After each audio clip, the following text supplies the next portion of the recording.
Hello everyone and welcome to episode 4 of our DBT Bootcamp. So in this episode, what we'll be doing is try to run our first DBT model. So from episode 1 to episode 3, we've built the initial foundation that's required for us to proceed with the initial run of our DBT model. In our previous video, what we've done is we basically set up all of our DBT models properly, the basic installation, the setup at least. And now in this video, we'll continue from where we left. And now we're going to move on to much more in-depth of the actual development workflow. So this is going to be interesting if you're just starting out new, because now you're gonna start getting a bit of a hands-on build of the DBT models. And then I'm not gonna try to make it like really complicated just in this video, because I still wanna keep it a bit high level. We'll run the model first, and then we'll try to understand all the things that happens when we do the DBT run. Once we have the understanding of this, I have a proper plan to continue building the rest of the data model. I'll take you through much more detail of how and what are the things that you need to consider when you're building a fairly complex, possibly a DBT data model. So with that, let's dive right in, and it's super exciting stuff. All right, so if you have been following my previous videos, this is where we would be picking up from. So if you don't know what's happening, just go and watch my previous video so we can be doing the same thing. Here, what we're looking at is almost the bare bone DBT folder structure. And we have got nothing apart from we know that our DBT connection works properly with our BigQuery data warehouse, which is this. And also, I believe in the episode 2, we looked at and discussed the Stack Overflow is our kind of raw data that we'll bring in inside our DBT model. We'll apply data transformation models. And just to kind of refresh our memory, we created our DBT project called DBT Bootcamp, and this is where we're expecting all of our stuff to go in, right? So let's go back to our DBT VS Code terminal, VS Code IDE, and I want to keep these two files just because we're just starting out, right? And I want to make sure everything that we do is fairly transparent and you can see what we're doing. Here, again, as usual, let's double check where we are. They've found the base layer of our terminal. We are inside DBT Bootcamp, as the name suggests. We need to activate our virtual environment, so let's do that. There you go. Just clear this. We need to be inside transformation. Then we'll just do DBT debug.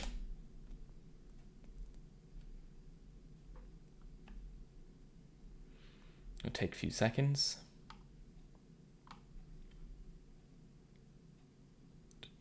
This is good. This is looking good. So what we want to do is build our first DBT model or run our first DBT model and see what we do. So without thinking anything really, what we are going to type in is just do DBT run for now, and let's see what happens.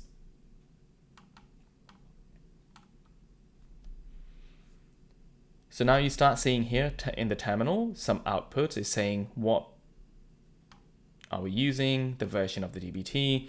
We have the BigQuery, the adapter version here as well, because BigQuery is our data warehouse. And then it says it found 2 models, found 4 data test, and then 491 macros, and then it ran all of this. And it says it's ran completely successfully. So that's great. Let's go to our warehouse and refresh the page and see what we see here.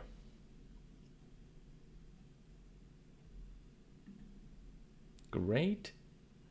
And here we can see, oops, it's not where you want to click. Here it is, Stack Overflow. And within the Stack Overflow, you can see we have my first DBT model. Then you have my second DBT model. And here you can see the icons here suggest what is materialized table and what is the view, right? So this one is the view. And then inside the details, you can also see the view expiry and few more other kind of metadata information. The actual query is this. And if we go back to our DBT model, this is literally, we have not created this. This is the model that we're running that came with the DBT initialized repository, right? So here you can see the select star from is the actual table name, right? But here, this is what I was saying, I believe in my previous video, I was explaining Ginger and how Ginger allow us to write modular code. This is what it is, right? So here you have the Ginger sort of placeholder. This basically during compilation of DBT gets translated or transformed into the actual project name, dataset name, and then the table name itself. So it's basically just selecting from the first DBT model, which is this. You would also have hopefully noticed we now have the new folder, target. Again, in our previous video, we briefly covered what the target folder does and why it is. So if you want to kind of understand more, please go watch my previous video. But here, the target folder contains all the compiled and run information about your DBT model. So if we were to click this, the first DBT model here looks different to your SQL, right? Because this thing contains all the placeholder like configuration, materialized table, but here you have the actual SQL query with source, select star from source data, etc. Right? And if we look at the second DBT model, it'll be even more obvious. So this is what we are seeing exactly in our BigQuery as well.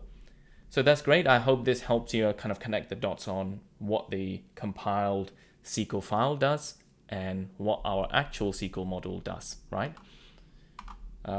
Again, just to remind yourself, if there are any issues, we could always come to compiled folder, copy paste this, and then go to BigQuery, just run it here, and then do the debugging if needed to be.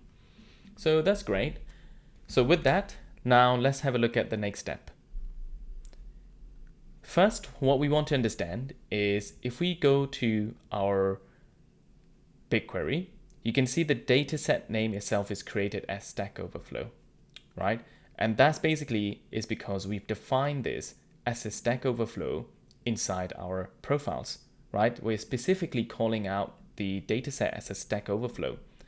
Now, also inside our DBT project, there is no other kind of definition which would override. So sometimes you might not want to call this a Stack Overflow, because if you recall from our previous one of the videos, we mentioned we're going to have 3 layers of our data warehouse model: the staging, warehouse, and the mart layer.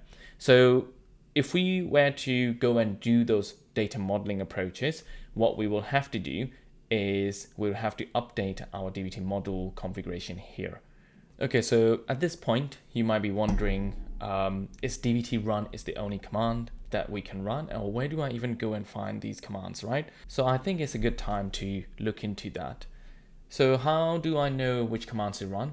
It's no magic. I take time to really go and understand the documentation, read through all of these commands and see what I can utilize during my projects, which is what I believe I briefly covered maybe in the episode 1 of the video. So if you want a bit more detailed on that, please go and have a look at that.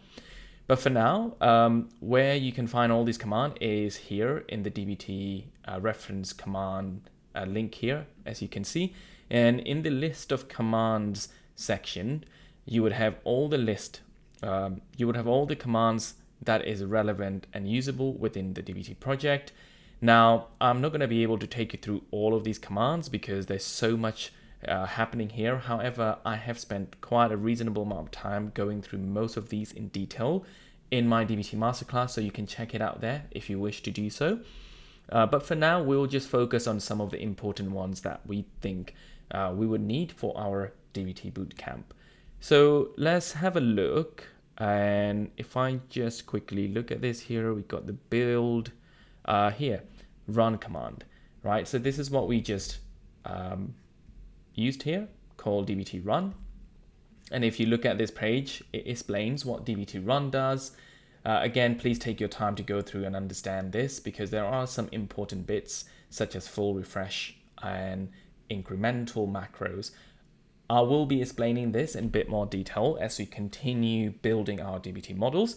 But for now, I just want to kind of give you a bit of a taste to see, okay, this is the command, but there are additional flags and options that you can introduce to make these commands way more powerful than what we just did, right? So what we did right now was dbt run. And again, kind of taking a back step for people who are very new to this, when you do dbt run, it literally goes and run every single model in your DBT project, right? So here, currently we only have example, but as we continue with this, we're going to have multiple models within this. So I explained earlier, we're going to have staging, warehouse, mart layer. Within each of these, let's call folders for now, to kind of help you connect the dots, you're going to have multiple SQL models in each of these as well. So, you know, you don't want to all the time just do dbt run, because in a real life scenario, these models might be really expensive to run, or it will basically take, you know, longer time period where you might have changed just one or two models. You want to selectively run those models only. So you can do all sort of those things as well. You can also do things like when you run specific model, let's say a customer table, you want to run the customer table, but all the downstream dependencies of those customer tables, you can do those sort of things here as well. And so those are a bit more advanced, but I just want to give you a bit of a flavor to what we can do using these commands. But then again, it's important for you to go and understand these commands and read through and see what are the things that we can do. So I want to kind of give you a quick example. So let's look at the compile code here, right? So compile command is an interesting one. As it states here, it generates executable SQL from sources such as model, test, analysis files. And these are the things that we've covered, I believe, in the previous video. And it basically goes and sits inside this target folder, right? And it goes on to explain the compile command is useful for, etc., etc., etc. With the compile as well, you can do selective, you can select specific models as well. So you can see here in this example, if you have specific DBT model you want to compile, you can do that, right? So this is what we're going to do now.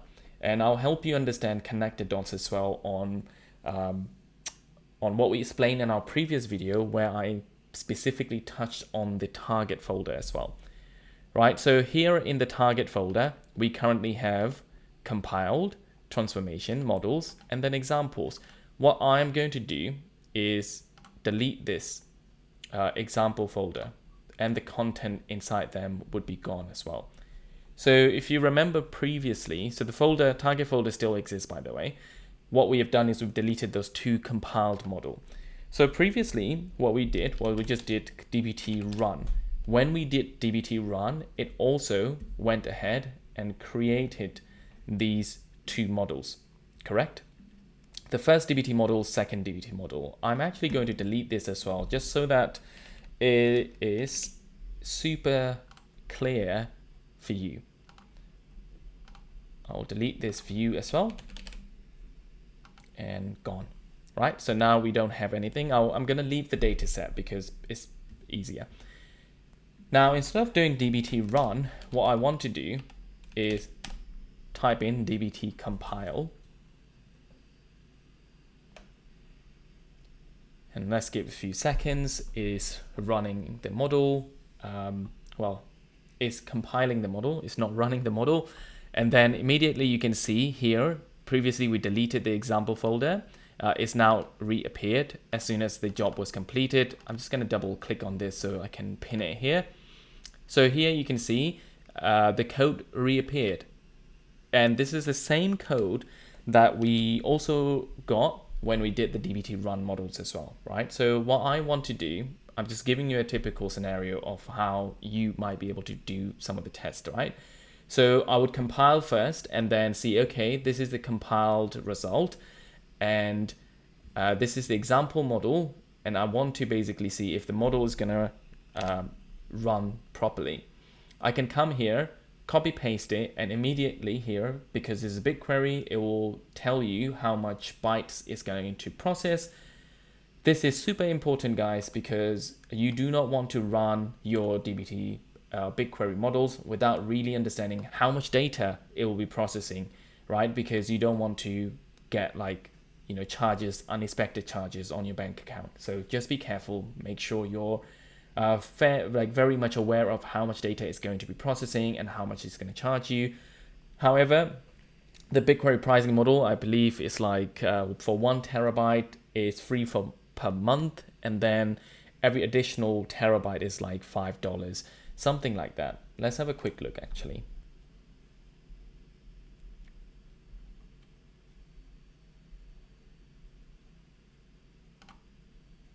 Okay, so here it is. Therefore, the first 10 gigabyte of storage per month is free, which is fine, great. And the queries, the first terabyte of data processed per month is free. So I think for our bootcamp, I think we are going to be in a pretty safe zone because I don't think we will be processing 1 terabyte worth of data. But be aware that if you're using the same project for other purposes, that you might hit this number. So yeah, just be aware of that. And we go back to our Stack Overflow. I will run this because it's really not selecting any data. It's just doing a very simple kind of union all thing. So it's fine. You can see the result here, right? So simple example, really to help you understand what the DBT compile does, and then the difference between compile and DBT run. Now, if I go and do the DBT run, this time around, it will create those 2 tables inside Stack Overflow dataset. Let's give it a minute. Okay, great. And we would come to Stack Overflow this time and just refresh contents. And here you can see those 2 tables reappeared. Now, this has nothing to do with the model, the DBT model that we will be building, but this is a very simple example to help you kind of get to the next step before we get super excited and build all of those DBT models. So next one, let's go back to our documentation. So we spend a little bit more time here. You're already familiar with the DBT debug. We used DBT debug quite often in our episode 2 of the bootcamp, and we've also used DBT debug at the start of this video as well. DBT init, we used it to actually initialize our project. And there are a few more things that will come later in our video, such as DBT seeds, DBT test, and what else do we think? Oh yeah, DBT build, DBT docs. So docs generates helps you create like this really beautiful data lineage diagrams, which really help us with understanding all of our kind of end-to-end our models. And then DBT build is again different from DBT run because DBT build will run the model, do the test, snapshots, seeds, everything in one go. So we'll look at all of this in detail, but for now, let's go back to our IDE. What I want to do as the last bit of this video, I want to set up the repository as a Git repository. So in our previous videos, all we have done is created our remote repository, and we have created our local folder, I would say at this point, because we haven't actually initialized this as a Git repository. So let's go ahead and do that, because then in the next video, what we will be doing is building our DBT models for our use case, the Stack Overflow use case, and then source control all of this. So I think it's easier if we just do this here. Let me just clear the screen of my terminal so it's easier and you can see what's happening. And I'm in a transformation folder, which is not where I want to be. I want to be inside the DBT Bootcamp, and then I'll just do git init.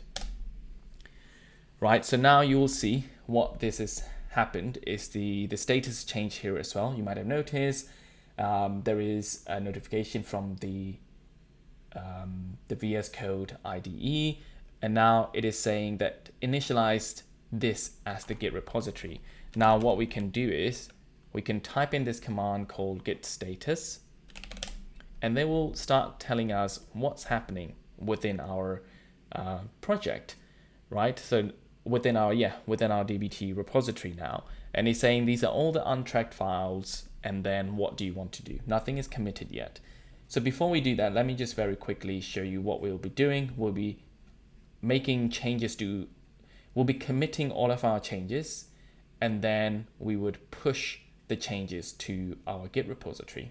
So in order for us to do that, there are a couple of steps that we have to do. And usually when you create a new repository, by the way, inside your GitHub, it will give you a list of things that you need to follow. If you're basically creating the repository from your local machine and then pushing those changes to remote, it will basically give you a list of things that you can do. Because we've kind of left it for a while, it's no longer here anymore, right? Because we refreshed the page or whatever might have happened here. I know how to do this, but for you, you might be like, okay, how and where do I go and find this? So what I've done is I've opened up this documentation from the GitHub repository, from the GitHub, and this is what you need to follow, right? So what we need to do is, first of all, make a new branch here called main branch, because that's where we would have all of our kind of main code in there. And then the new features that we'll be working on, such as our new DBT models, different layers within the DBT model, we will have like a different feature branches for those things, right? And then everything will get kind of merged into our main branch because we're following a specific Git strategy. And this is, again, like a very much in-depth topic, because Git strategy in itself is a big, very interesting topic, but we won't be able to go into super low-level detail about this. I have covered this in way more detail in my masterclass, so check that out if you want to, and if you want to learn more about like how this whole Git strategy works. But for now, what we are going to be doing is we'll be following a Git TBD strategy, and we'll create everything as a feature-based branches, and then that will get merged into our main branch here. So with that, how do we do this? This documentation will help you understand step by step. Yeah, so we've already done git init, so we don't need to do that again. What we need to do is what you see here on the screen. We'll do git branch -m, and we'll just say main. Right now, if we do git status, and it will say instead of master branch, we are on the main branch, then we can continue to follow the rest of the steps. So skip this, we don't need that for now. We'll just follow these two things. Right, so git add and git commit. And I'll explain along the way. So git add, just do that for now. And then actually, let me cancel this. That was almost going to be a disaster, because it's great I caught this very quickly, and it's actually what I explained in the previous videos. We need to make sure we are ignoring the right files. And the reason I caught this is because usually when you do git add, it's really quick. And this time was taking a bit longer than usual because we have these two things that we do not want to track as part of our Git repository. So we'll just put this in, do save, go back to our terminal, type in git status. Let me just clear this. Okay, it's still tracking, which I do not like this. Oh, I know why. It's because this is inside transformation folder. We need this outside the transformation folder, like this. So if we do this, beautiful, right? So now we have the new file, which is the git ignore and the transformation. So what was happening before was we had the git ignore file within the transformation, which is fine because in here we can have a specific files that we want to ignore for our DBT project, but then we also need the ignore file so that we can ignore things at the more like a parent level. I know there's a bit of a duplication happening, like targets and DBT packages, logs, etc. So let's clean that up a bit. Save this because this is now at the parent level. It should be exactly the same. Yeah, that's good. And this time around, we should be able to do git add, and that is super quick, you see.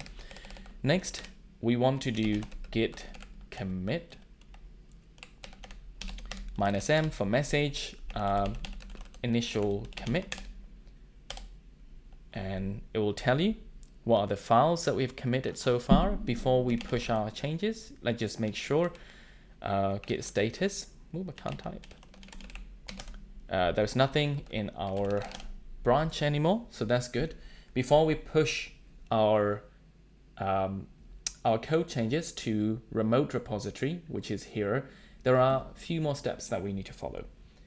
All we have done is created a branch, we've added the files, we've committed our changes. What we have not done is told our repository, the local repository here, that this is the repository, the remote repository, when we push our changes, it should go to, right? So let's copy this bit here. So in the same documentation that we were following previously, just down here in the lower bottom section, copy this git remote add origin. Don't press enter, by the way, just copy and paste it here. We're gonna have to do a few more changes. Delete this section, the placeholder. Let's go to our DBT and actually, let me just go read this. Where is the remote URL? Yeah, it should be here. The quick setup. It's disappeared, isn't it? That's fine.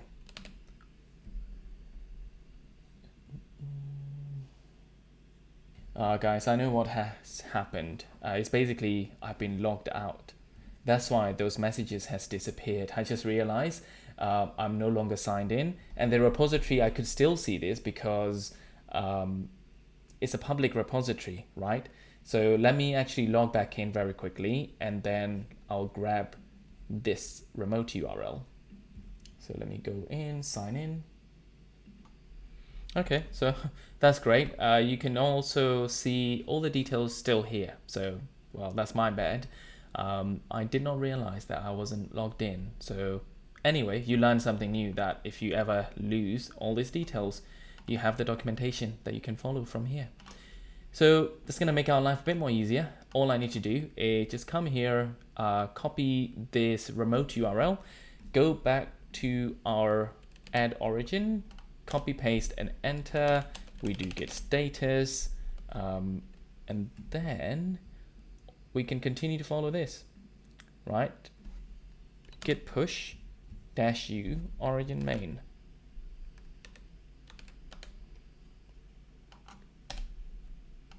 Oh, git push.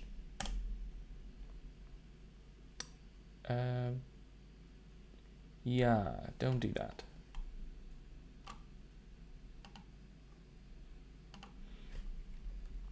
I'll just put in the username and password here. So if you want to allow the VS Code to go and authenticate it directly, you're more than welcome, but I'm just going to put in my details here. All right, so yeah, my git push is successful, and after it basically pushed all the changes, if I go back to my DBT Bootcamp repository, you can see all the changes that we've done recently, and you can see all the last commits that we did. So that's great. And one thing to be aware of it is during your kind of git push, if you're trying to put in your details about your username and the password, the Git might complain it to you that the password route is now kind of deprecated, it no longer works. So it will tell you to kind of go to a link and how to do it. For security reason, I can't obviously show you all of those step by step. However, what it will tell you is to create a fine-grained personal access token, which you can do that fairly easily by following these steps. It's just a long number basically, which you'll have to use it instead of your password. Like the password that you would use to log into this GitHub is no longer work. It's not gonna work, right? You have to actually go here, click on settings, and then you click on the developer settings here at the end, and then you can create the personal access token there.